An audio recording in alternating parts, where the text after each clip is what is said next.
aún no se ha dicho la última palabra. Lo que existe es una serie de hipótesis al respecto. Hay una serie de resultados experimentales. Doctor, una consulta. ¿Está compartiendo la pantalla? ¿Sí? ¿La ven ustedes? Creo que no se está visualizando. ¿No se ve? Estoy mostrando la cadena transportadora de electrones. No, doctor, no se ve. ¿Y entonces? ¿Y cómo lo tengo yo? Doctor, buenas tardes. Tiene que seleccionar la opción de compartir pantalla. Sí, tiene razón. Me faltó colocar compartir. Tiene razón. Ya, ahora sí. Excelente. ¿Ahora sí se ve? Sí, doctor. Ya, excelente. Disculpen. Bueno, con respecto a transporte de electrones, brevemente les voy a leer. Aquí tengo el libro de Harper, del año 1966. Ya se imaginan, de la época en que empecé a enseñar bioquímica. Se llamaba Manual de Química Fisiológica. ¿Y qué dice sobre el transporte de electrones? Dice, estructura y localización celular de la cadena respiratoria. Estamos en el año 66. ¿Qué dice? El orden del oxígeno de la succino-oxidasa situado dentro de la mitocondria parece ser el siguiente y muestra una serie de reacciones. Pero, usando preparados mitocondriales del hígado, a partir de NADH reducido, este es rápidamente oxidado por el oxígeno y en este caso, la transferencia de electrones es como sigue y colocan otra secuencia de reacciones. ¿Está correcto? En esa época no se sabía todavía cómo ocurría este proceso. ¿Estamos bien? Y por otro lado dice, la formación de ATP, la primera determinación de la energía del enlace fosfórico, asignaron un valor cercano a 12.000 kilocalorías a 12.000 calorías, o sea, 12 kilocalorías por mol de ATP. Y eso ha ido variando con el tiempo. Por eso de que cuando alguien me pregunta, profesor, ¿cuántos ATP se forman en el ciclo de Krebs? ¿O cuántos ATP se forman cuando se oxida la glucosa? Para mí es una pregunta que no tiene sentido. En mi época se formaban, de acuerdo a este libro de bioquímica, se formaban, acá tengo, 30 enlaces fosfóricos macroérgicos en el ciclo de Krebs y 8 en la vía glucol, 8 enlaces obtenidos en la glucólisis, hasta piruvato, y 30 provenientes de la oxidación completa de 2 moles de piruvato por el ciclo de Krebs. ¿Por qué se decía que eran 8 en la glicolisis? Porque en la glicolisis, recuerda que le dije, se usan 2 ATP para que funcione la glucólisis. Muy bien. ¿Y cuántos ATP se forman al final? 4. 4 menos 2 serían 2. ¿Cuántos NADH se forman? 2. Cada NADH, ¿cuántos ATP da? 3. 3 por 2, 6, más las 2 ATP que se han formado son 8, más 30 en el ciclo de Krebs, 38 ATPs.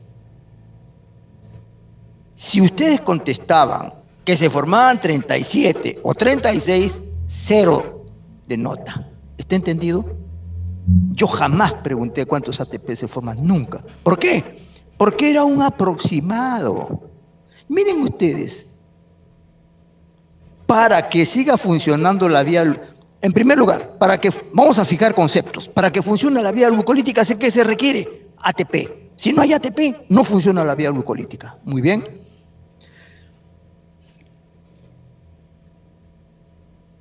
El piruvato. ¿Cuántos ATP se necesita para que funcione? 2 ATPs, para fosforilar la glucosa y otro para fosforilar la fructosa 6-fosfato. ¿Cuántos ATP se forman después, posteriormente? Posteriormente se forman 4 ATPs. Bueno, yo le decía, se forman 4, menos 2 que se han utilizado, entonces hay una formación neta de 2 ATPs. Pero no se lo dije para que ustedes memoricen cuántos ATPs. Olvídense de eso. Lo que quería que sepan ustedes es que cuando funciona la vía glucolítica, se forma ATP de tal manera de que la vía glucolítica no necesita obtener ATP de otras fuentes, sino que es suficiente el ATP que ha formado para que siga funcionando la vía glucolítica, siga funcionando sin ningún problema. ¿De acuerdo? Bien. Ahora, en aquella época se decía que cada NADH formaba 3 ATPs, o sea, la relación fosfato-oxígeno era para el NADH 3 ATPs. ¿Dónde? En la cadena respiratoria. Muy bien. Miren ustedes, en la vía glucolítica se forman 2 NADH. Para que siga funcionando la vía glucolítica, ¿el NADH es utilizado? No. Tiene que convertirse en NAD. Y para eso, ¿qué utiliza? 2 lanzaderas, la de glicerofosfato y la de malato aspartato. Si entra por el glicerofosfato, ese NADH se convierte en NAD. Y ulteriormente, en la mitocondria, si el NADH entra por el malato aspartato, se transfieren esos electrones posteriormente, después de varias reacciones que lo hemos visto nosotros en la vía glucolítica, se transfieren a la cadena transportadora de electrones. ¿Cuántos ATP se forman? Aproximadamente 3. Entonces no se forman 6. Todo depende qué lanzadera se utilice.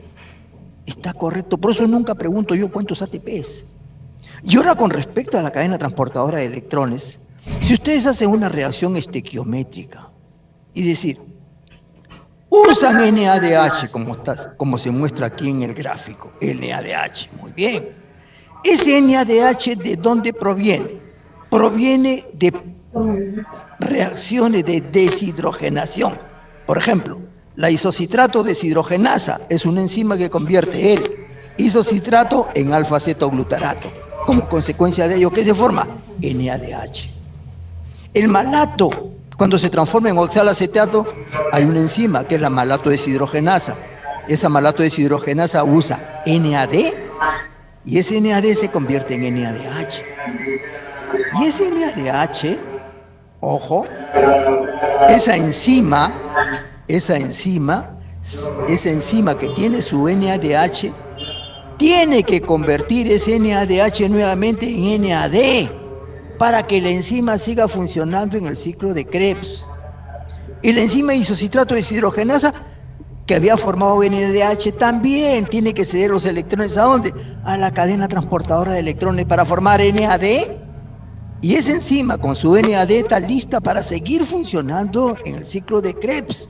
Lo mismo sucede en la parte de abajo dice alfa-cetoglutarato. La enzima que cataliza la transformación de alfa-cetoglutarato en succinil-CoA, ¿qué necesita? NAD. Cuando la enzima actúa sobre alfa-cetoglutarato forma succinil-CoA. ¿Qué forma? NADH. Y esa enzima con el NADH ya no puede seguir funcionando en el ciclo de Krebs. Entonces, ¿qué es lo que hace? Es lo que quiero que comprendan. Lo que hacen es ceder esos electrones que está con la enzima. ¿Pero en qué parte de la enzima? En su coenzima. Por eso hablábamos de coenzima en la primera clase. Y ese NADH que tiene los electrones, lo cede a la cadena transportadora de electrones. Al primer conjunto respiratorio que dice acá, FMN, flavin mononucleótido, que trabaja con sulfo y hierro por proteínas. Entonces, alfa-cetoglutarato deshidrogenasa se convierte. La alfa-cetoglutarato deshidrogenasa que tiene NADH cede los electrones a la cadena transportadora de electrones y se convierte en una enzima que ahora es alfa-cetoglutarato deshidrogenasa ligado a su o unido a su NAD. ¿Estamos bien? O sea, la enzima prácticamente trabaja de esta manera. Con su NAD produce una deshidrogenación, NADH, O sea, enzima NADH cede los electrones a la cadena transportadora, enzima NAD cataliza la reacción en el ciclo de Krebs, forma NADH, cede los electrones a la cadena transportadora, nuevamente NAD. O sea, esta enzima que tiene como coenzima al NAD va a trabajar en dos estados, NAD, NADH, NAD, NADH, NAD, NADH, lo cual significa que el ciclo de Krebs funciona estrechamente ligado a la cadena transportadora de electrones. Y esta cadena transportadora de electrones está formado por varios conjuntos respiratorios. Entonces tiene este FMNSF, este SF es sulfo-hierro-proteínas. Este es un conjunto respiratorio que tiene un peso molecular de cerca de 1.000.000 de Daltons. Ya una proteína pesa más o menos, ¿cuánto? 20.000, 30.000 o 50.000. Esto tiene proteínas que pesan más de 1.000.000. O sea, es un conjunto respiratorio, es decir, está formado por un gran número de proteínas. ¿Está correcto? Un gran número de proteínas. Inmensamente grande es este complejo. Por eso le llaman conjunto respiratorio. Y aquí se forma un ATP. Acá seguido tenemos la coenzima Q, que recibe electrones tanto de la oxidación de los ácidos grasos, en la parte superior dice acil-CoA, FADH2, que es otra coenzima. Y acá abajo succinato. El succinato es el sustrato de la succinato deshidrogenasa, que también trabaja con FADH2. Ceden sus electrones al conjunto respiratorio 2, que es la coenzima Q. Pero aquí se ceden tanto electrones como protones. ¿Está correcto? Y a partir de este conjunto respiratorio, al citocromo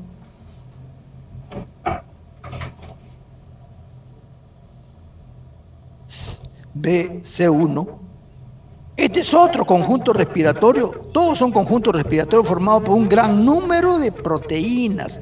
Dentro de este conjunto respiratorio BC1 existen transporte interno de electrones. Dentro de cada conjunto hay transporte de electrones. Digamos, microtransporte de electrones. ¿De acuerdo? Y el cambio de energía libre es de tal naturaleza que hay gran cantidad de energía libre porque en cada transporte de electrones se libera energía bajo la forma de calor. Y esta energía es utilizada para sintetizar ATP. Y estos electrones se ceden al citocromo C y este forma un conjunto respiratorio con el citocromo AA3. El citocromo AA3 con el C forman el conjunto respiratorio 4 en romano. Es inmensamente grande. Y dentro de ese conjunto respiratorio también hay cesión de electrones,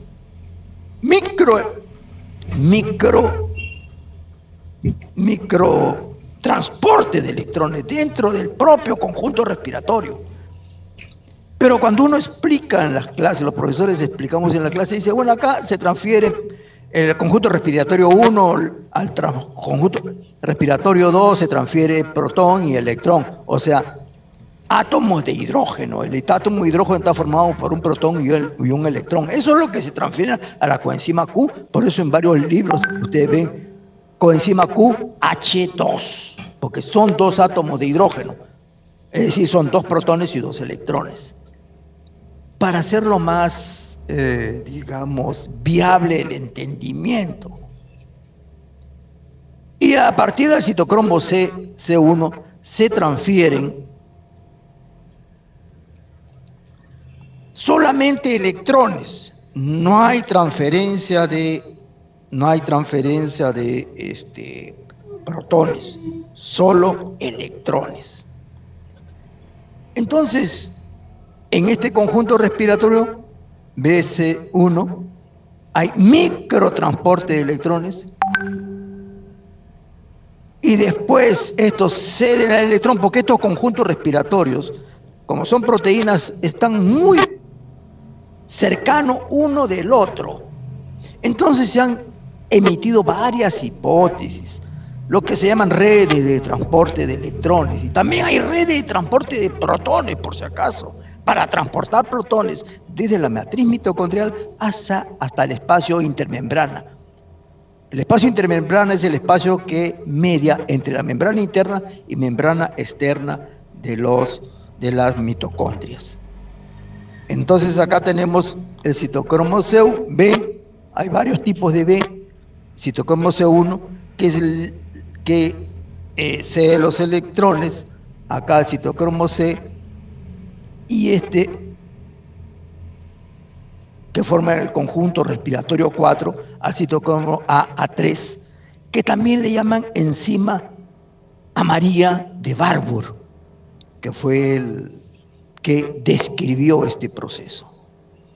Yo tuve el honor en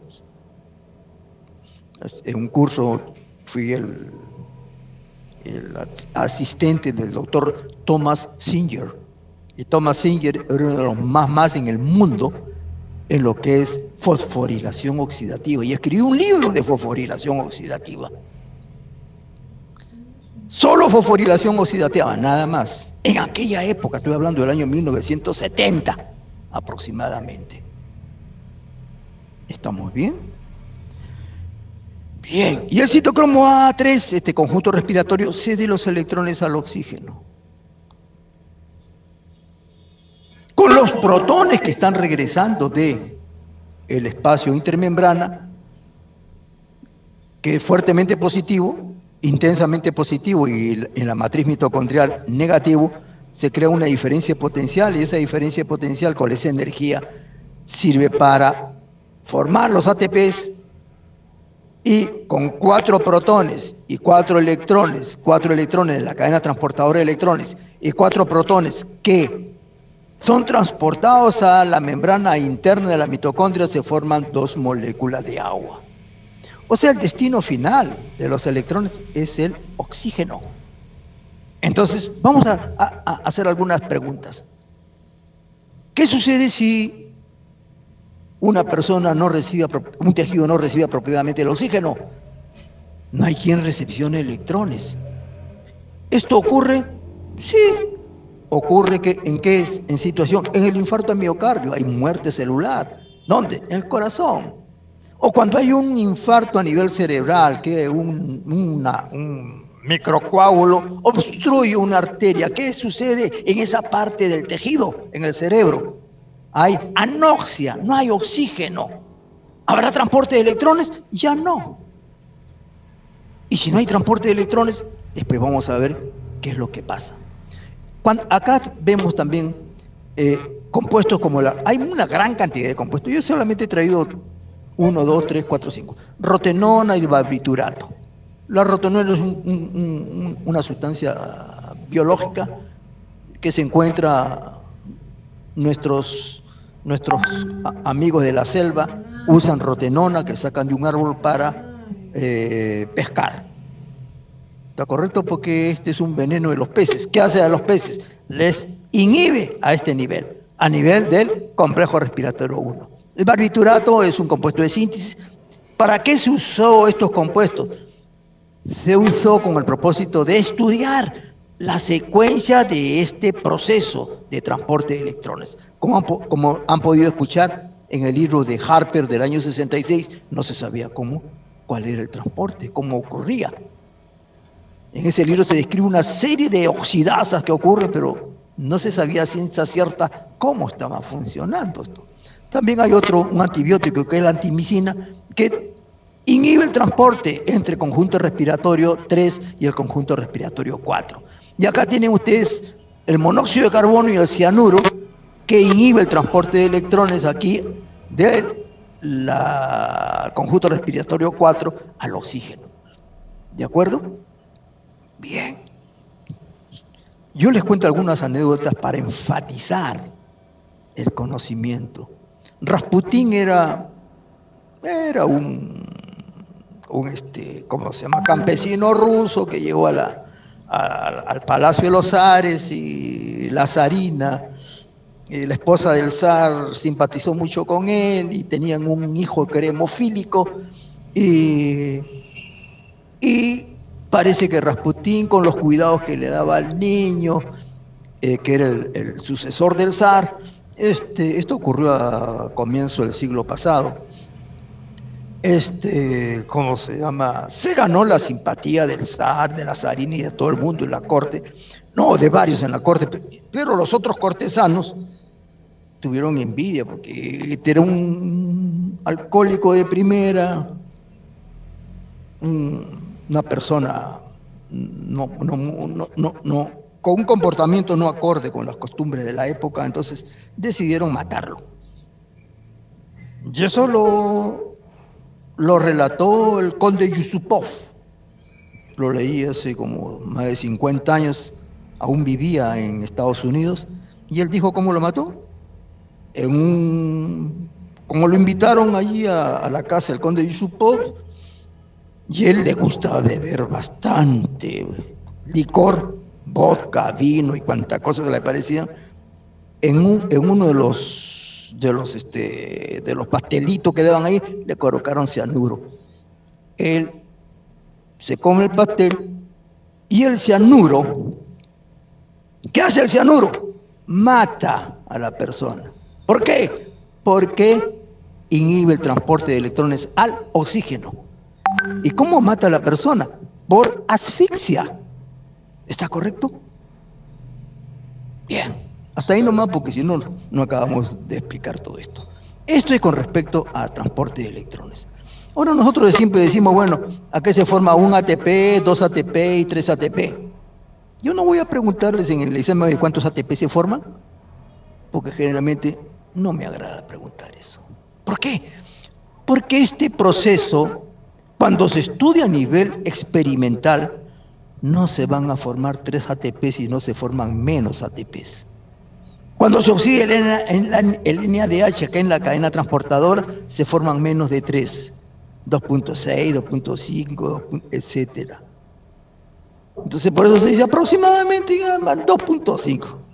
Y cuando se oxida el succinato con el FADH2, se forma aproximadamente 1.7, 1.6. Y otros lo redondean, dicen 1.5, más o menos, y punto. ¿Estamos bien?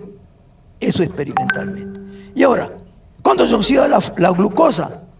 En mi época era 38 ATPs que se formaban.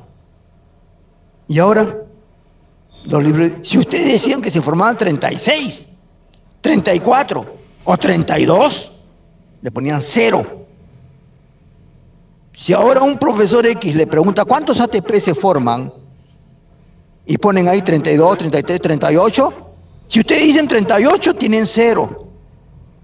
La respuesta es 32. Aproximadamente. Por eso es irrelevante saber cuántos se forman.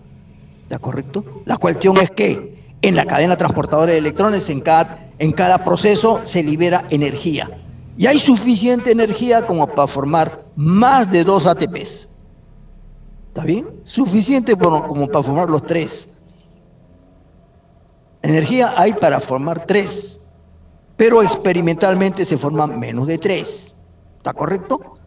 Aquí tenemos nuestro gráfico, acá a la izquierda, conjunto respiratorio 1, acá está la coenzima Q, conjunto respiratorio 2, conjunto respiratorio 3, conjunto respiratorio 4, y al conjunto respiratorio 5 se le llama ATP sintasa. ¿Por qué? Porque sintetiza ATP a partir de fosfato inorgánico y ADP, y forma ATP. Porque los protones que están en el espacio, acá está a la derecha, el espacio intermembrana,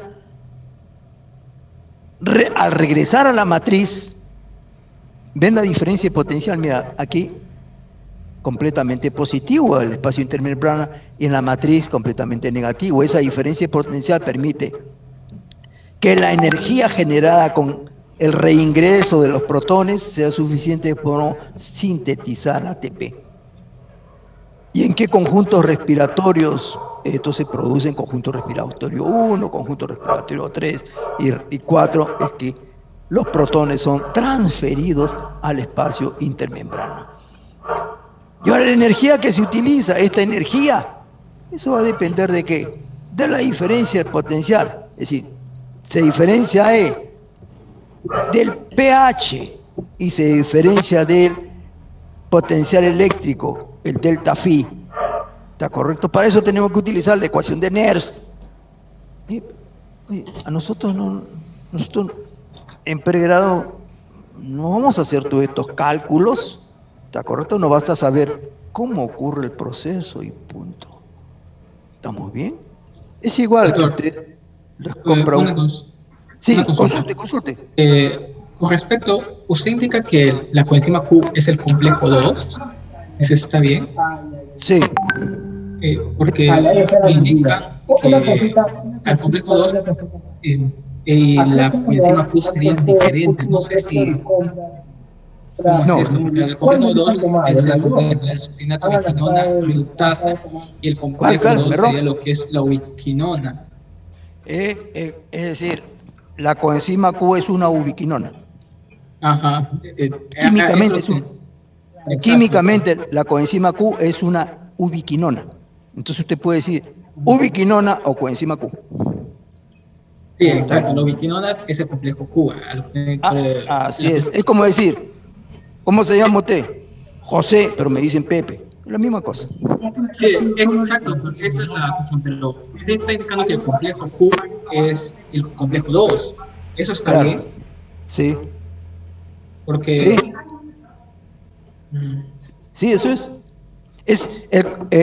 La coenzima Q es una ubiquinona. ¿Está correcto?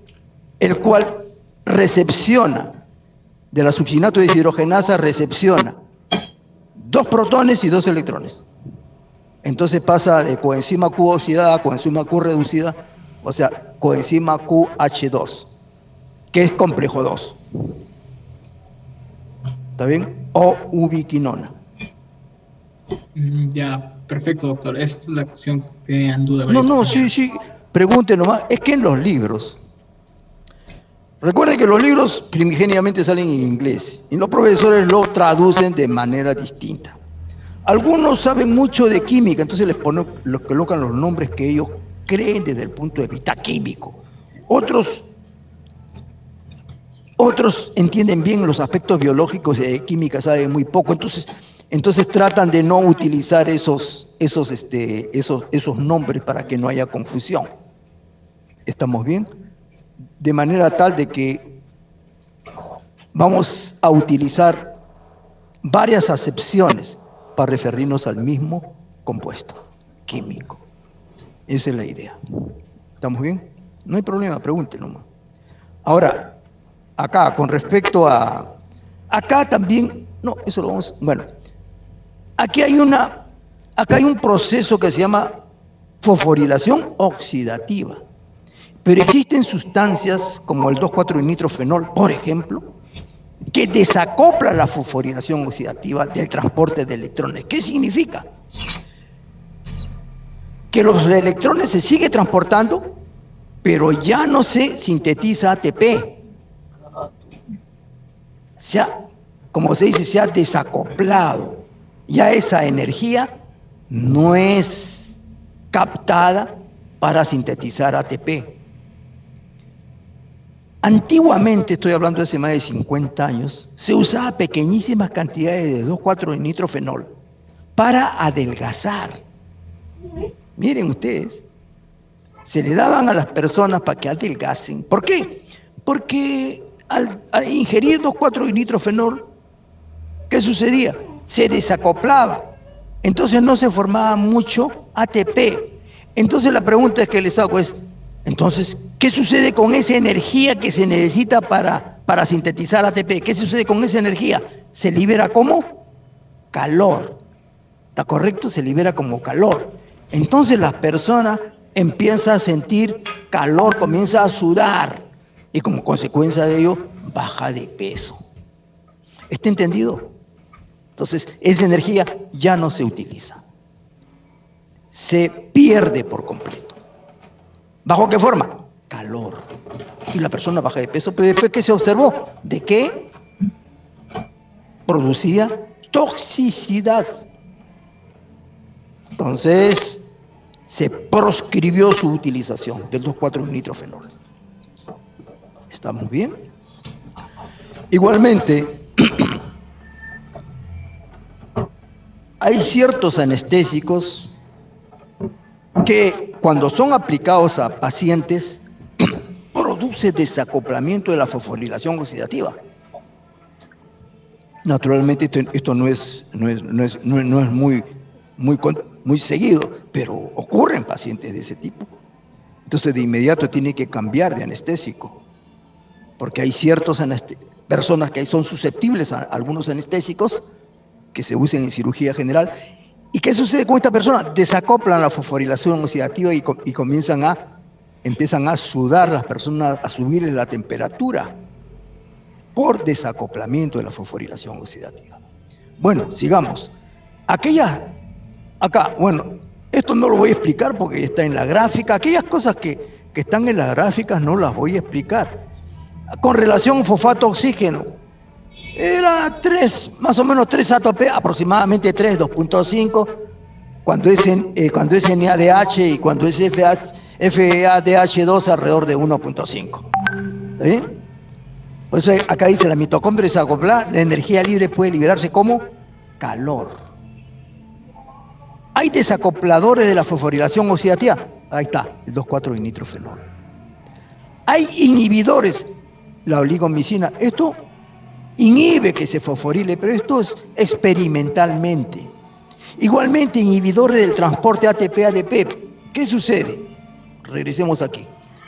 Este ATP que se ha formado sale de la mitocondria, pero para que pueda salir hay un transportador que es un transportador ATP-ADP. Para que salga un ATP tiene que entrar un ADP. ¿Está? Es un transportador antipuerta. O sea, sale un ATP, pero entra un ADP. ¿De acuerdo? Bien. Entonces hay sustancias, tales como el atractilócido, que impide este proceso. Pero esto se ha obtenido experimentalmente, en animales de experimentación, no es otra cosa, por si acaso. Esta es una hipótesis, la hipótesis quimiosmótica, probablemente es la hipótesis que sea cierta, es probable que sea cierta, fue emitida por Mitchell, creo que en el año 1960, hace como 60 años, o 61, 62. El transporte de electrones a través de la cadena respiratoria se produce una transferencia de protones al espacio intermedio, lo que hemos explicado. ¿Ya? Y acá la energía. Esto lo he colocado solamente para que sepan que la energía de la glucólisis, ¿cuánto se libera? El delta G, o sea, energía libre, 47 kilocalorías. Pero cuando entra el ciclo de Krebs y la cadena respiratoria, 639. Tampoco no es para que lo memoricen, simplemente para que vean la magnitud de la energía que se está liberando. Doctor, antes que cambie, dígame. Antes que cambie esa diapositiva, en esa diapositiva los compañeros me indicaron que al final usted indica que esta es energía para sintetizar un mol de glucosa, yo especificando que creo que ahí se equivocó, tal vez, porque acá no se sintetiza glucosa, se está es que esto liberando. No, disculpen. Gracias, pregunten así. Si yo no sé la respuesta, me leo unos libros pues, y después le traigo la respuesta. No hay ningún problema. Yo aprendí mucho con el doctor Angelo Escanú. En cierta ocasión estábamos en Argentina. El doctor Angelo Escanú era consultor científico del presidente Reagan. El presidente Reagan, un presidente de Estados Unidos tiene 10 consultores científicos, por si acaso. Y son consultores de los más que existen en Estados Unidos. O sea que cualquiera no es un consultor científico. A diferencia acá en el Perú, los consultores aquí, a nivel del Ejecutivo y del Parlamento, ¿quiénes son?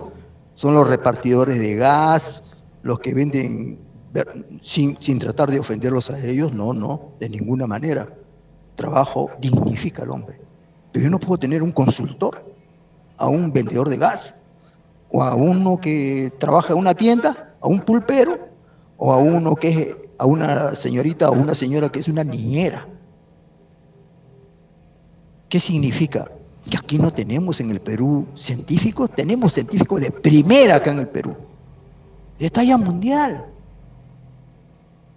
Pero ¿quién pide asesoría a estos científicos? Nadie. ¿Le piden quién? A otros. Porque existen negocios de por medio. Si alguien quiere ser consultor en un X lugar, ¿está bien? No se preocupe, te pago 30.000, ya sabes que para mí son 10 y para ti te quedan 20. Pues así funcionan las cosas acá. Ya ustedes han visto en todos los periódicos cómo funciona. Esto significa lo siguiente. Mire, cuando la glucosa se degrada, ¿cuántas kilocalorías forman? Liberan 686. Muy bien. ¿Dónde se sintetiza la glucosa? En las plantas.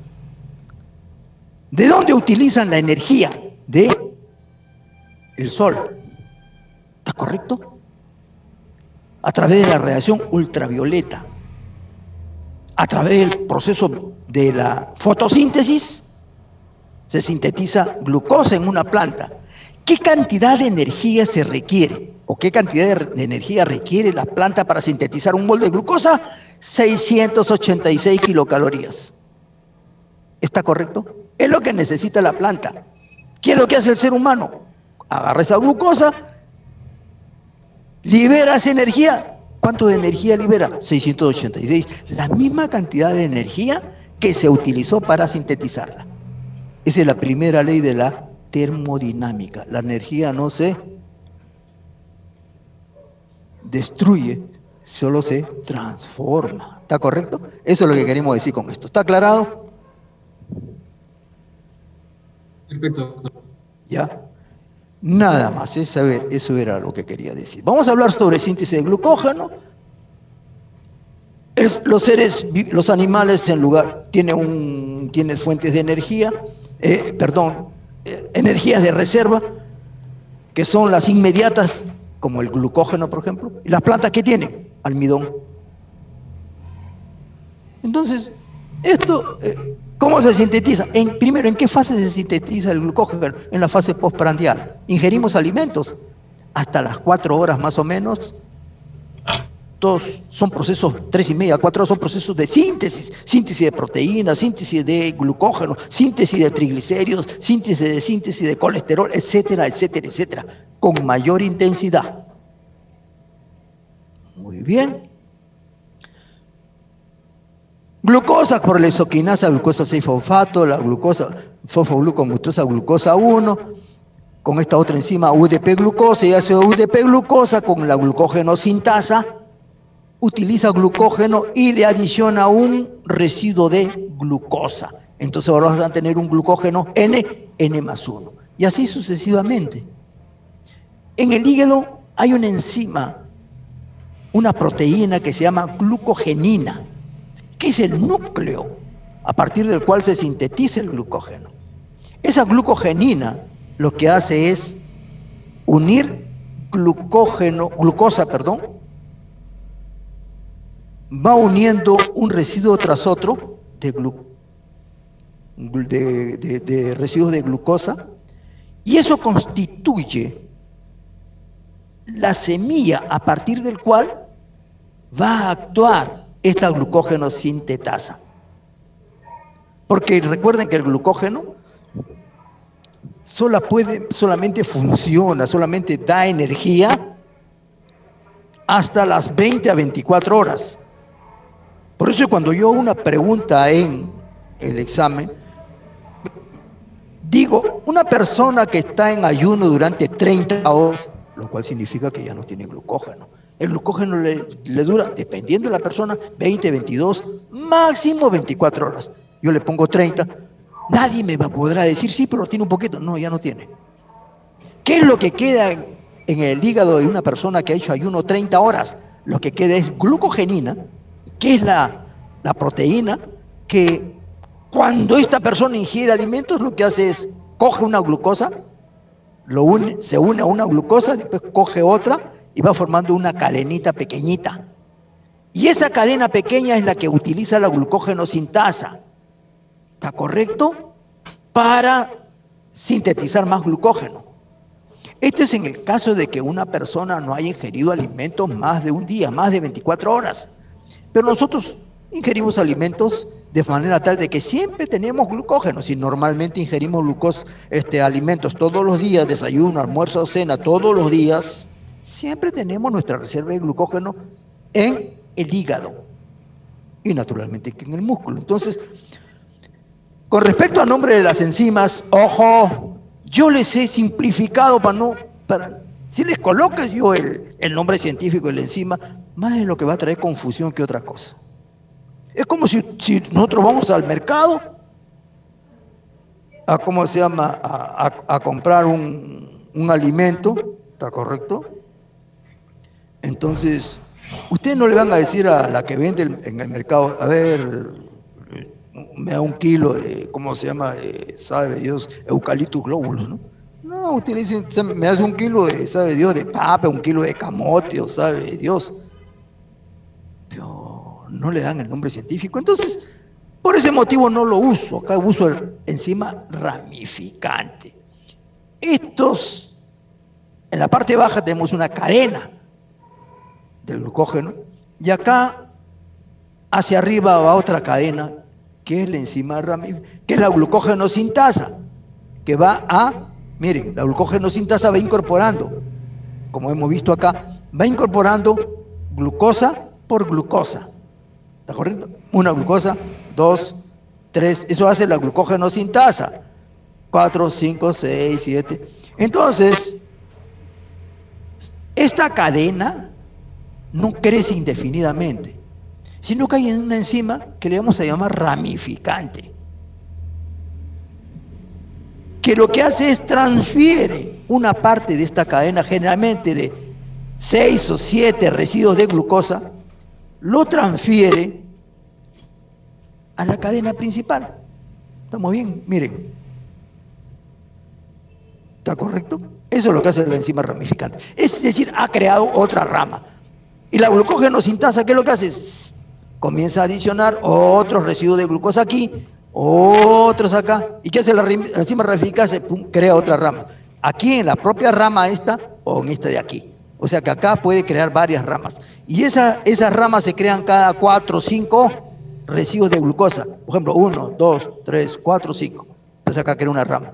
De acá crea otra rama. De acá crea otra rama. Etcétera, etcétera, etcétera. Y eso tiene sus ventajas. Porque al crearse una gran cantidad de ramas, vamos a tener una molécula de glucógeno muy arborescente. Y cuando nuestro organismo requiera glucógeno, ya sea glucógeno hepático o glucógeno muscular, entonces vamos a tener de estos puntos, de los puntos terminales de cada una de estas ramitas, de ahí se va a liberar glucosa 1-fosfato por acción de la fosforilasa. Entonces cuando necesitamos hay millones de puntos a partir de los cuales se va a liberar glucosa 1-fosfato por acción de la fosforilasa. ¿Está correcto? Pero ¿qué sucede? Que la glucosa fosforilasa, miren ustedes,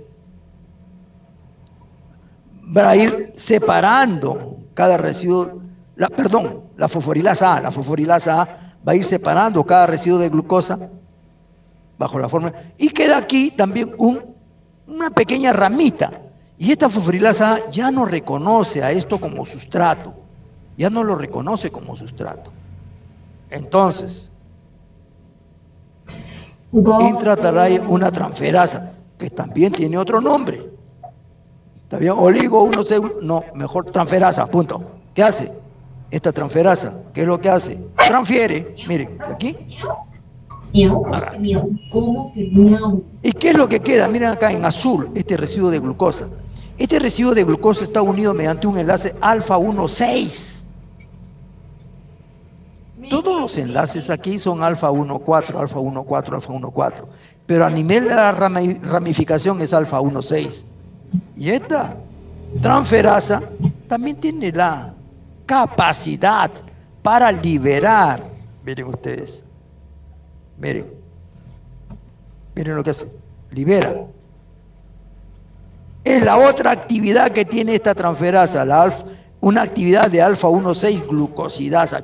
La libera. Punto. Este es glucosa libre. Y esa glucosa libre ocurre tanto en el hígado como en el músculo. Muy bien. Y aquí está el proceso, el mismo proceso de glucogenólisis por acción de la glucógeno-fosforilasa que va liberando glucosa 1-fosfato, aquellos que les gustan las fórmulas químicas. Y este proceso está regulada por enzimas. El glucógeno forma glucosa, ¿sí? La epinefrina promueve la síntesis de glucógeno. El glucagón y la insulina, promueve la síntesis de glucógeno. El glucagón, ¿dónde? En el hígado. Promueve la... ¿Dónde? Tejido muscular. ¿Está correcto? Entonces aquí tenemos receptores. Acá, receptor de glucagón, receptor de insulina y receptor de adrenalina o epinefrina. El glucagón, ¿qué es lo que hace? Activa adenilato ciclasa para convertir ATP en AMP cíclico. Eso es lo que hace el glucagón. ¿Dónde? En el hígado. Acá dice hígado. Acá, receptor de adrenalina o epinefrina, ¿qué es lo que hace? ¿Dónde? En el músculo. ¿Qué es lo que hace? Activa adenilato ciclasa a través de una vía de señalización para que forme AMP cíclico. ¿Qué hace la insulina? Inhibe adenilato ciclasa. La inhibe. ¿Estamos bien? En resumen, acá tenemos el resumen. Glucosa 6-fosfato. En el músculo forma lactato, anhidrocarbónico y agua. Y en el hígado, ¿qué forma? Principalmente glucosa, que va a la sangre. Y ahora, rápidamente. Si estamos en glucagón, quiere decir que estamos en el hígado. Interacciona con el receptor, la proteína G se libera la unidad alfa y activa adenilciclasa que convierte ATP en AMP cíclico. Y hay una enzima, la fosfodiesterasa, que forma AMP. Este es un compuesto también importante. Creo que después vamos a hablar de él en las últimas clases. Este AMP cíclico interacciona con la proteína quinasa A, que está inactiva. Al interaccionar, esta es una proteína que tiene 4 subunidades. 2 subunidades que son las reguladoras, que son las que se unen al AMP cíclico, y las otras 2 son catalíticas, son las que hacen la función de fosforilar. Por eso se llama, todas las quinasas fosforilan. Miren ustedes acá, en el centro, proteína quinasa A, acá tenemos fosforilasa quinasa que está inactiva, en presencia de ATP la transforma en fosforilasa quinasa A activa. Ojo, acá al lado izquierdo, la fosforilasa quinasa A activa, fosforila la fosforilasa B que es inactiva, la fosforila en presencia de ATP y la convierte en fosforilasa A activa. Esa fosforilasa A se encarga de, como hemos visto anteriormente, degradar glucógeno. En presencia de fosfato inorgánico forma glucosa 1-fosfato. Muy bien. Pero por otro lado, la proteína quinasa A, que estaba activa, fosforila la glucógeno sintasa, que estaba activa. Al fosforilarla se inactiva. Eso significa que cuando estamos en ayuno y los niveles de glucagón se han incrementado, como aparece aquí en la gráfica, significa de que cesa, va disminuyendo la actividad de la glucógeno sintasa y en consecuencia ya no se sintetiza glucógeno, sino empieza a degradarse. ¿Estamos bien? Bien. ¿Qué sucede en el músculo? En el músculo funciona de la misma manera. No quiero complicarles la vida. Miren acá. Proteína G, adenilciclasa, AMP cíclico, proteína quinasa A, es lo mismo. ¿Cuál es la diferencia? Que la estructura de estas proteínas son ligeramente distintas a la del hígado, pero hacen lo mismo. ¿Está correcto? Bien.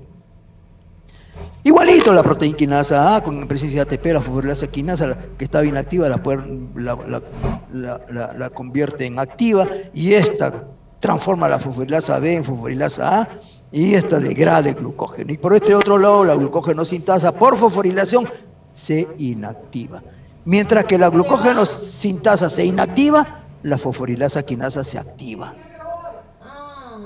En la clase de enzimas les hablé algo al respecto, le dije, después vamos a hablar de esto. No era el momento porque no íbamos a entender gran cosa. Esta fosforilasa A lo que hace es degradar glucógeno, formar glucosa 1-fosfato. Ahora, ¿qué sucede cuando ingerimos alimento? Cuando ingerimos alimento, regresamos acá, mejor regresamos aquí, perdón, vamos a regresar aquí, mejor acá. Cuando ingerimos alimento, la insulina ya no actúa el glucagón, sino ¿quién actúa? La insulina. ¿Qué hace la insulina? Miren acá, al centro. Interacciona e inhibe adenilato ciclasa. Insulina, inhibe. Ojo, adenilato ciclasa. Entonces, ¿qué va a ocurrir? Ya no se forma AMP cíclico. ¿En qué situación? En situaciones en las cuales hemos ingerido alimento. Entonces, si ya no se activa la adenilciclasa, ya no actúa el glucagón, la adenilciclasa está inhibida, entonces se inhibe, ya la proteína quinasa ya no se activa, entonces ahí se va a inducir la proteína fosfatasa que arriba a la derecha, proteína fosfatasa. ¿Qué hace? Desfosforila la glucógeno sin taza, sin plato, sin jarra, sin nada, la desfosforila y se torna activa. Al tornarse activa, empieza a sintetizar el glucógeno. Como la proteína quinasa A está inactiva, entonces ya no se va a activar la fosforilasa quinasa. Al no activarse, ya no se forma fosforilasa A. Pero hemos visto nosotros que la insulina induce la síntesis de proteína fosfatasa. ¿Y qué hace esta enzima? Desfosforila la fosforilasa A, y al desfosforilarla, acá está, pierde fosfato inorgánico, se torna inactiva. ¿Entendido? Eso es lo que ocurre, punto. Si hay alguna pregunta, encantado. Ya. Acá tenemos a la adrenalina en el hígado. Cuando hay una fuerte descarga de adrenalina o epinefrina, en el hígado la adrenalina o epinefrina es lo mismo, es como decir Pepe y José, es lo mismo. ¿Estamos bien? La adrenalina en el hígado actúa de otra manera. O sea, la epinefrina, mejor lo voy a colocar otra vez acá, epinefrina en el hígado, actúa de otra manera, en el hígado. Interacciona con su receptor, que es un receptor que activa una fosfolipasa C, que va a hidrolizar el fosfátido inositol 4,5-bisfosfato y lo convierte en inositol 1,4,5-trifosfato más diacilglicerol. El diacilglicerol lo vamos a ver, ojo, acuérdense, esto lo vamos a ver en el capítulo de lípidos. Este inositol 1,4,5-trifosfato libera calcio del retículo endoplásmico, y ese calcio en el citoplasma activa la fosforilasa sinasa que está inactiva, y es una enzima que tiene una subunidad llamada calmodulina que tiene alta afinidad por calcio y se torna activa. Y esta fosforilasa sinasa activa la fosforilasa B, la transforma en A, y el glucógeno es degradado formando glucosa 1-fosfato. Y posteriormente, por acción de una isomerasa forma glucosa 6, como estamos en el hígado, esa glucosa 6, por acción de la glucosa 6-fosfatasa, forma glucosa y se libera glucosa libre. En el músculo no funciona de esta manera, porque la adrenalina en el músculo, como estamos viendo acá, este es glucagón. acá, la epinefrina o adrenalina, en el músculo va a funcionar cuando la persona está haciendo ejercicio físico, se está moviendo. Entonces hay una liberación de epinefrina de la cápsula suprarrenal, epinefrina y norepinefrina. ¿Y ellos qué forman? Glucosa 1-fosfato. Perdón. Y esa glucosa 1-fosfato en el músculo, por acción de la isomerasa, forma glucosa 6-fosfato. Y esa glucosa 6-fosfato, ojo, esa glucosa 6-fosfato se metaboliza por la vía glucolítica. Entonces, cuando uno hace ejercicio físico, haya ingerido alimentos o no, el glucógeno muscular se degrada, forma glucosa 1, glucosa 6, la glucosa 6 forma fructosa 6, la fructosa 6 activa la fosfofructoquinasa 1, forma fructosa 1,6-bifosfato, y el fructosa 1,6-bifosfato también activa la fosfofructoquinasa 1, se activa la vía glucolítica. Entonces, miren acá, la epinefrina que hace en el músculo, miren, activa anilciclasa que se forma, AMP cíclico. El AMP cíclico activa la proteína quinasa A. La proteína quinasa A activa la fosforilasa quinasa, la fosforilasa B la transforma en fosforilasa A. ¿Todo a consecuencia de qué? Del AMP cíclico, que se ha formado por acción de la epinefrina al activarse la anilciclasa. Como consecuencia de ello, se degrada glucógeno, forma glucosa 1-fosfato, glucosa 6-fosfato, y después fructosa 6 sigue la vía glucolítica. Entonces, cuando se incrementan los niveles de AMP cíclico en el músculo, la vía glucolítica se torna muy activa. Muy bien. Vamos a hablar, estos proteoglucanos, bueno, esto lo lean ustedes. Está constituido por una proteína ligada a cadenas lineales de polisacáridos que están formados por ácido urónico y exosaminas, es decir, glucosamina, fructosamina, etcétera. Esos son exosaminas, ¿está correcto? Manosamina también. O sea, es manosa aminada, glucosa aminada, es decir, con una amina en carbono 2 generalmente, que forma parte de la matriz extracelular, es componente del humor vítreo, del líquido sinovial, del cartílago, las secreciones productoras de mucus. ¿Estamos bien? Aquellos que están resfriados, que secretan por las fosas nasales, mucus. Y eso tiene cierta viscosidad. Y esa viscosidad se debe a los proteoglucanos. El humor vítreo es viscoso. El líquido sinovial también, por la presencia de proteoglucanos. Ya que está la fórmula, sí, dije, para que se le entretenga.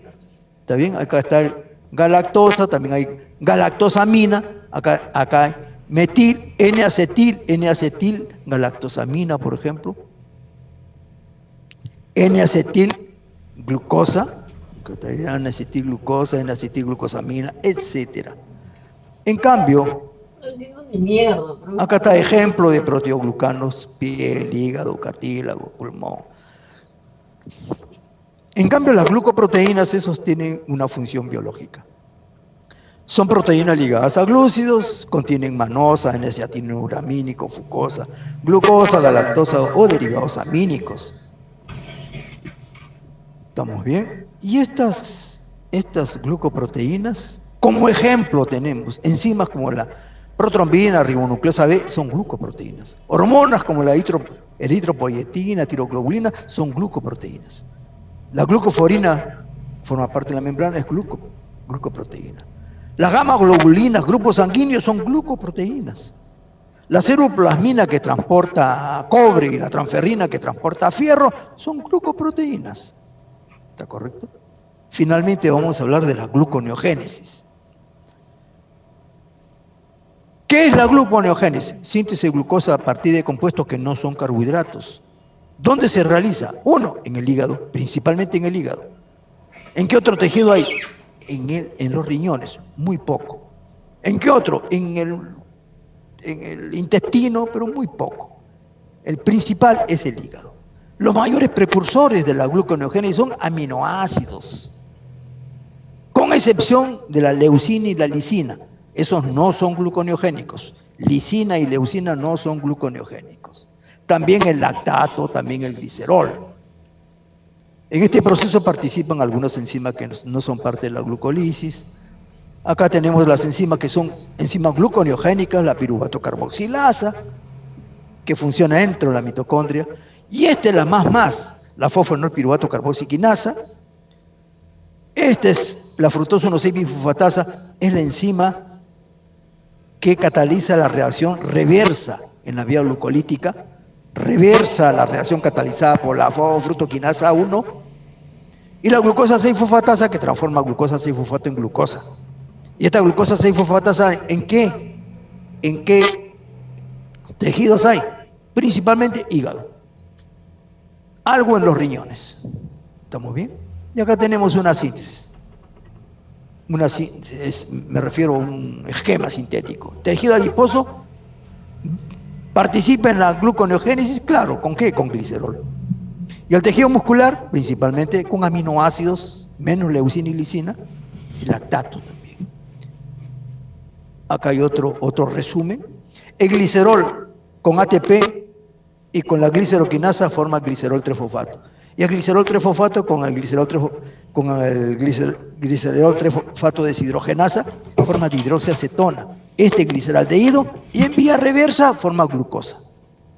¿Estamos bien? Bien. ¿En qué fase? En ayuno. ¿Está correcto? ¿Y en la fase postprandial? En la fase postprandial, ¿se fosforila el glicerol? Sí, pero se fosforila formando glicerol 3-fosfato, pero no hace gluconeogénesis, sino se utiliza para sintetizar triglicéridos. Muy bien. Entonces el glicerol proviene de ¿dónde? Del tejido adiposo, no de la digestión. Ya. ¿Está correcto? Okay. Otro de los compuestos gluconeogénicos, yo he puesto acá alanina. En la gráfica anterior, ¿qué puse? Aminoácidos. Aquí he puesto alanina. ¿Por qué alanina? No es que sea la única, sino que es el aminoácido que en mayor concentración se encuentra en el plasma. Y este proceso, alanina acá y glicerol, ¿en qué fase? La fase posabsortiva. Y en el ayuno se profundiza aún más. ¿Por qué? Porque del músculo se libera más alanina. De esto vamos a seguir hablando en el último capítulo del curso. Así que esto no se olvide. Y no me van a decir, pero eso no corresponde. Sí corresponde a bioquímica. Y en el último capítulo vamos a hacer integración metabólica, lo cual significa que tienen que acordarse de todo lo que es ácido nucleico, tienen que acordarse de, ¿cómo se llama? Metabolismo de la glucosa, los carbohidratos, perdón, metabolismo de lípidos, metabolismo de proteínas. Todo vamos a integrarlo ahí. ¿Y el lactato de dónde viene? El lactato viene del tejido muscular y de los eritrocitos. ¿Y aquí? Esto es la mitocondria. Acá está piruvato, por la piruvato carboxilasa forma oxalacetato. Por transaminación forma aspartato. Y el oxalacetato se transforma también en malato. Y esta transformación es muy fácil de realizar, debido a que el cambio de energía libre aquí es negativo. ¿Estamos bien? Bien, yo no voy a preguntarle cuánto es, ni cuánto, no, solamente que este es facilísimo de realizar. Está permitido, desde el punto de vista termodinámico no hay nada que hacer. Y en la fase de ayuno esto ocurre con una facilidad tremenda. Y ese malato sale de la mitocondria. El aspartato también puede salir, en cambio el oxalacetato no puede salir. Ahora, los ácidos grasos. Los ácidos grasos, ¿qué cosa dan? Acetil-CoA. Muy bien. Perdón. Los ácidos grasos dan acetil-CoA. ¿Dónde está esto? Aquí está. Acetil-CoA. Y estos forman cuerpos cetónicos que salen de la mitocondria. Por eso acá he puesto una flecha pequeñita. Piruvato o la piruvato deshidrogenasa también forman acetil-CoA, pero en estas condiciones de ayuno ya no. ¿Por qué? Este NADH se forma en la beta-oxidación. Mira acá, ácido graso, beta-oxidación, NADH, y este bloquea esta reacción. Por eso el piruvato se va a utilizar para formar aspartato, malato, y estos salen de la mitocondria, aspartato y malato. Aspartato se convierte por transaminación en oxalacetato y el malato también en oxalacetato. Ahora, focalicemos nuestra atención aquí. Este fosfonol-piruvato carboxiquinasa es la enzima clave de la gluconeogénesis. Y este oxalacetato, ojo, está en una concentración muy por debajo de la constante de Michaelis. ¿Entendido? Por eso cuando hablábamos de constante de Michaelis decíamos que la velocidad de reacción Directamente. se incrementa casi en forma lineal cuando la concentración de sustrato está por debajo de la constante de Michaelis. Por eso que hablábamos de constante de Michaelis. ¿De acuerdo? Y para tener una noción de que la concentración de sustrato, cuando está por debajo de ese valor, entonces la velocidad de reacción va a depender de ¿qué? De la concentración del sustrato, en este caso oxalacetato. Entonces, a medida que incremente el oxalacetato, incrementa la velocidad de transformación de oxalacetato en fosfonol-piruvato por acción de la fosfonol-piruvato carboxiquinasa. Esta enzima, ojo, cuando hay insulina está inhibida, pero ahora que hay glucagón, esta se torna activa. Y la velocidad con que funciona, ¿de qué depende? Del oxalacetato. ¿Por qué? Porque está por debajo de la concentración, está por debajo de la constante de Michaelis. La velocidad de la reacción, ¿de quién depende? De la concentración de sustrato. Ustedes también me van a decir, sí, pero aumenta la concentración de fosfonol-piruvato también. Claro, pues si aumenta la concentración de fosfonol-piruvato, también aumenta la velocidad. Pero en este caso, si aumenta este fosfonol-piruvato, naturalmente aumenta la velocidad. Pero si aumenta el oxalacetato, entonces aumenta mucho más. El fosfonol-piruvato, por vía reversa de la glucólisis, forma glucosa. Y acá tenemos otro gráfico. Acá, aminoácidos, piruvato, lactato se transforma en piruvato por la piruvato deshidrogenasa, entra piruvato a la mitocondria, forma oxalacetato, por transaminación aspartato, sale el aspartato, forma oxalacetato, fuera de la mitocondria. El oxalacetato también forma malato, sale de la mitocondria, forma oxalacetato, por el fosfonol-piruvato carboxiquinasa, forma fosfonol-piruvato. Pero recuerden, este fosfonol-piruvato cataliza una reacción alejada del equilibrio, es decir, irreversible. ¿Por cuyo motivo? No hay manera de que el piruvato se transforme en fosfonol-piruvato. ¿Está muy bien? Es irreversible. Y usted me dice, ¿y habrá una enzima? No existe enzima que transforme el piruvato en fosfonol-piruvato. No existe. Entonces el fosfonol-piruvato por vía reversa va a formar glucosa. Acá tenemos el glicerol, forma glicerol 3-fosfato, y a partir de este glicerol 3-fosfato, por el glicerol 3-fosfato deshidrogenasa, forma dihidroxiacetona-fosfato, forma gliceraldehído 3, glucosa. ¿Está entendido? Esto es lo que quería que entiendan ustedes. ¿Parece complicado? Pues nada complicado. Acetil-CoA, ¿dónde? La mitocondria, ¿qué forma? Cuerpo cetónico. El acetil-CoA va a formar citrato. Mire, por eso las flechas son delgadas. Los ácidos grasos, ¿qué forman? Acetil-CoA. ¿Qué más? NADH en la beta-oxidación. Y el NADH, ojo, ese NADH es utilizado para convertir oxalacetato en malato. Malato sale de la mitocondria. El oxalacetato no sale. Esta flecha significa que se convierte en aspartato. El aspartato sí sale. El oxalacetato no sale de la mitocondria, no puede salir. Y acá tenemos NADH del ciclo de Krebs. Miren el ciclo de Krebs. El citrato casi no existe. Casi no. Mira acá. Miren aquí. Casi está bloqueado la salida del citrato. Por eso es que no hay síntesis de ácido graso. Cuando hay gluconeogénesis, casi no hay síntesis de ácido graso. Porque para que se sintetice ácido graso es necesario el citrato. Porque eso las flechas son bien delgaditas. Bien delgadas las flechas. ¿Está bien? Entonces hay poco isocitrato. Se forma alfa-cetolutarato. Ahora usted dice, oye, pero acá está la flecha bien bien, ¿cómo se llama? Gruesa, ¿no? ¿Por qué? Porque cuando se metabolizan los aminoácidos, aumenta la concentración de alfa-cetoglutarato, como veremos en las últimas clases, aumenta la concentración de succinil-CoA que proviene del cetoglutarato, hay aminoácidos que dan succinato, hay aminoácidos que cuando se degrada dan fumarato, ¿está correcto? Por ese motivo las flechas de acá son gruesas, porque esto constituye transformaciones que provienen de los aminoácidos glucogénicos. Hay aminoácidos que se utilizan para formar glucosa, se llaman glucogénicos. Otros aminoácidos que también forman cuerpos cetónicos, entonces se llaman glucocetogénicos. Y hay aminoácidos que solamente forman cuerpos cetónicos, como la leucina y lisina, entonces le llamamos aminoácidos cetogénicos. Y para finalizar, final,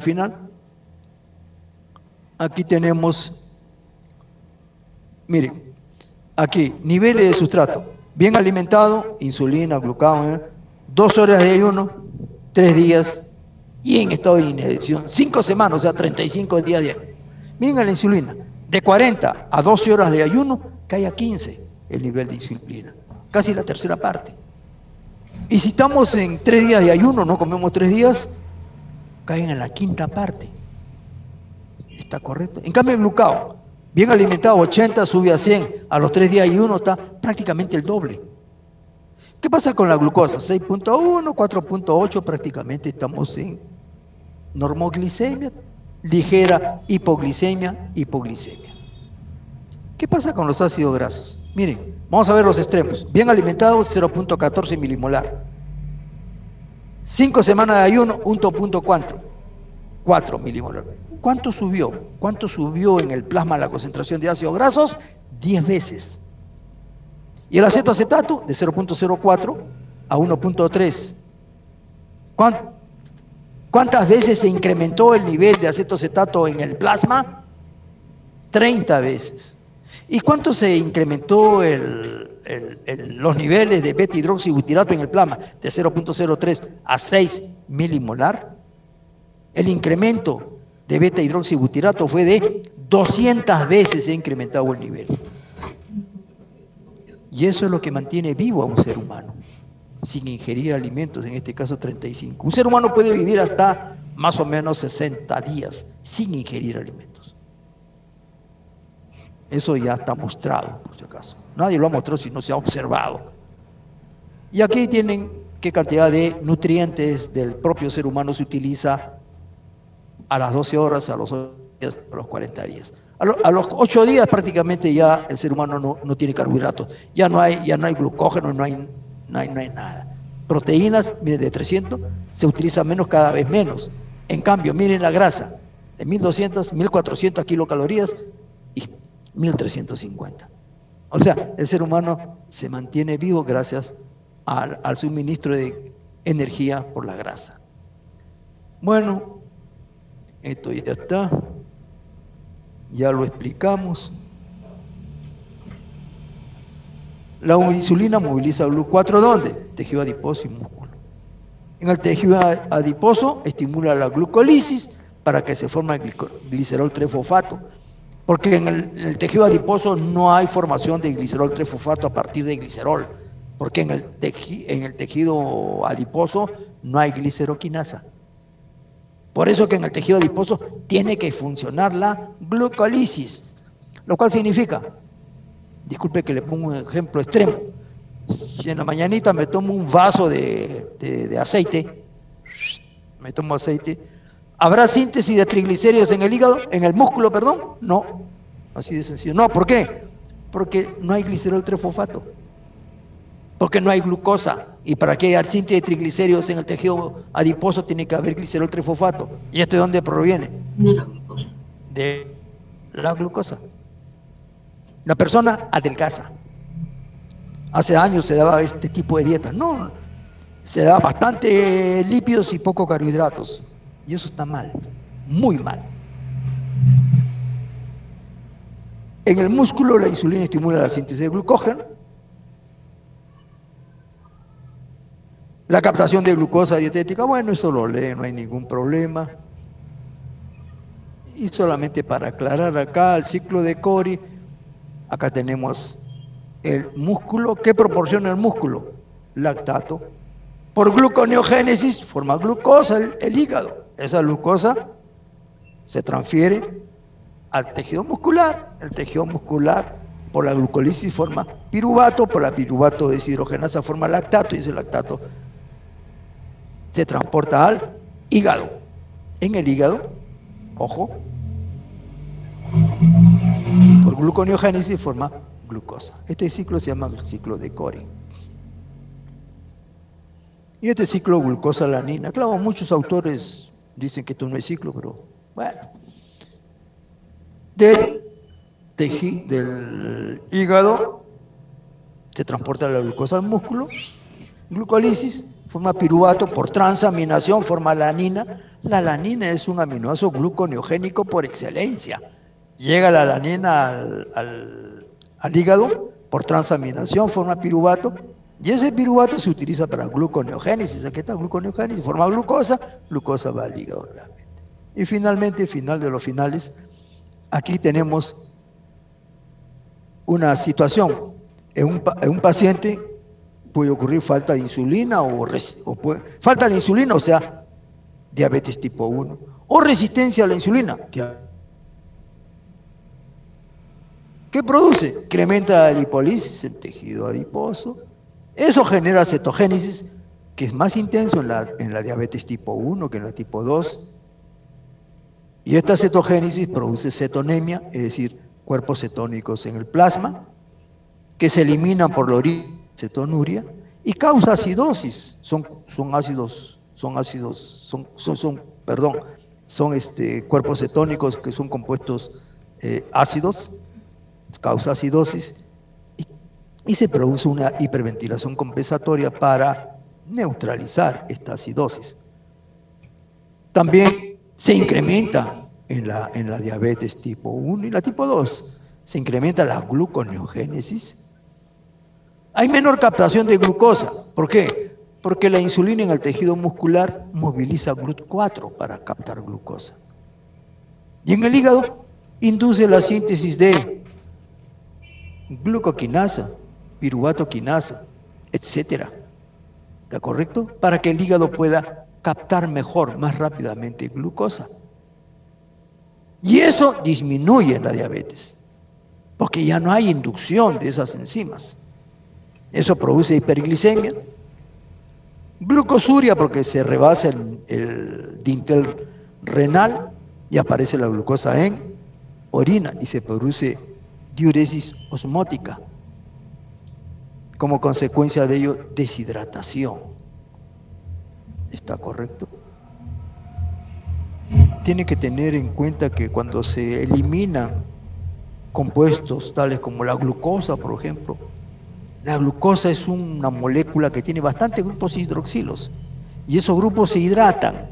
Entonces cuando la glucosa se elimina por la orina, va lleno de agua. Entonces produce deshidratación.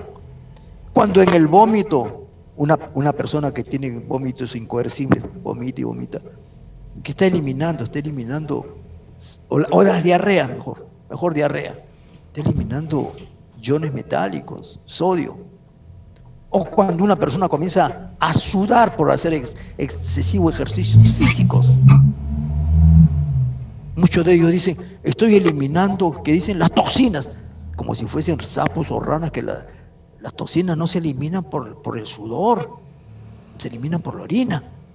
Por el sudor podrás eliminar compuestos nitrogenados, podrás eliminar sales. ¿Está correcto? Porque eso es que el sudor tiene un sabor salado. Entonces, para hidratar a esa persona, ¿por qué? Porque ese sudor está formado por sales, y cada sal, cada ion sodio va rodeado gran cantidad de agua.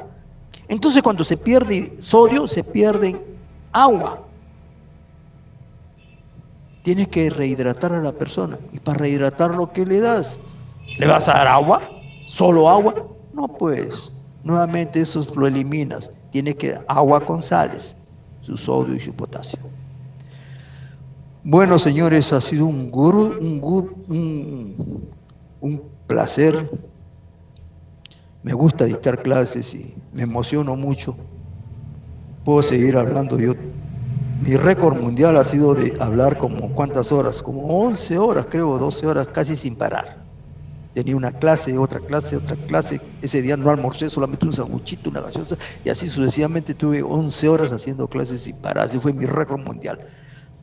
Bueno, ahora ya no puedo batir esos récords porque ya los tiempos han cambiado.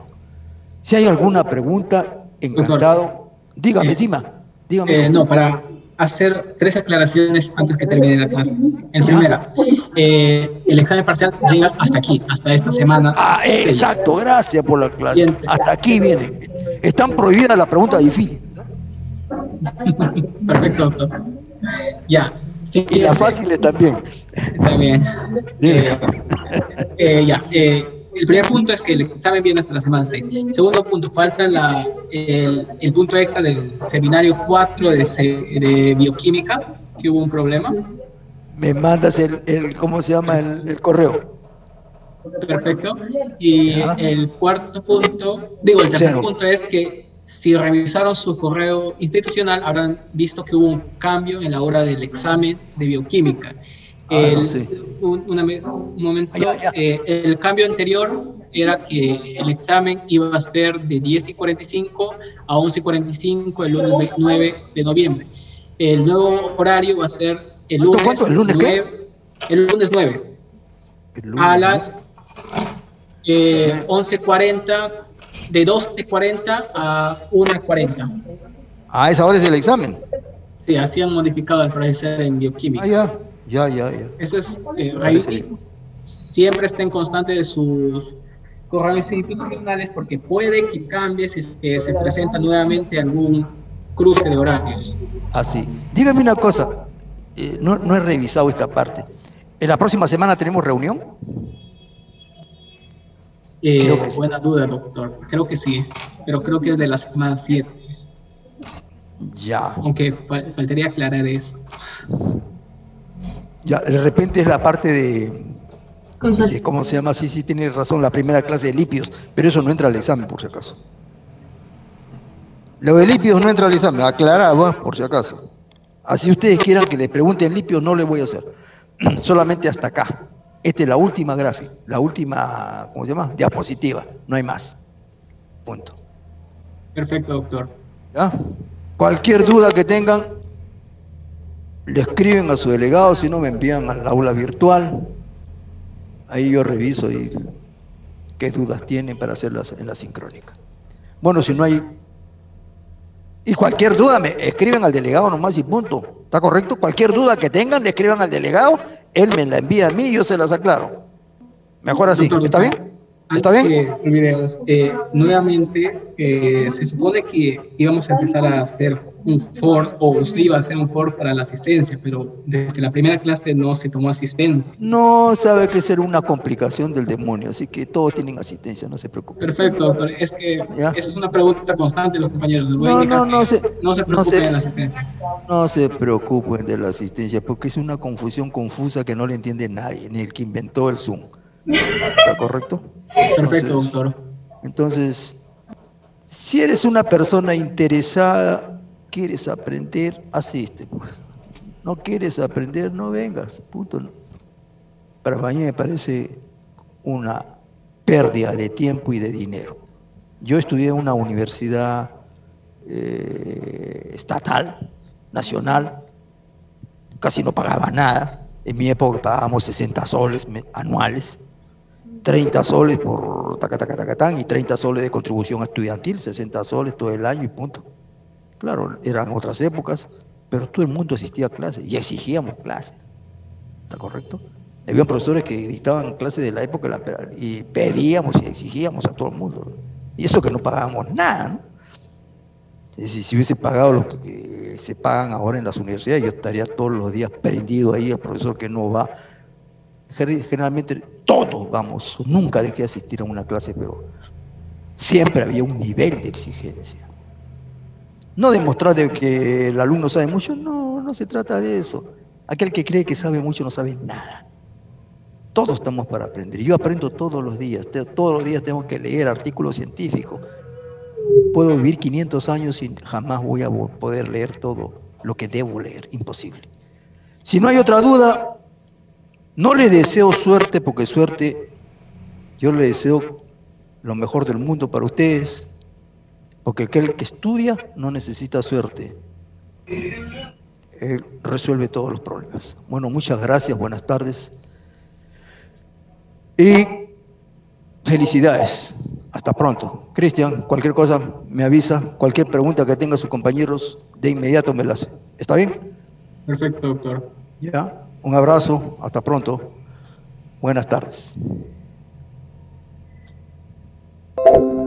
Ingeniero Arseno.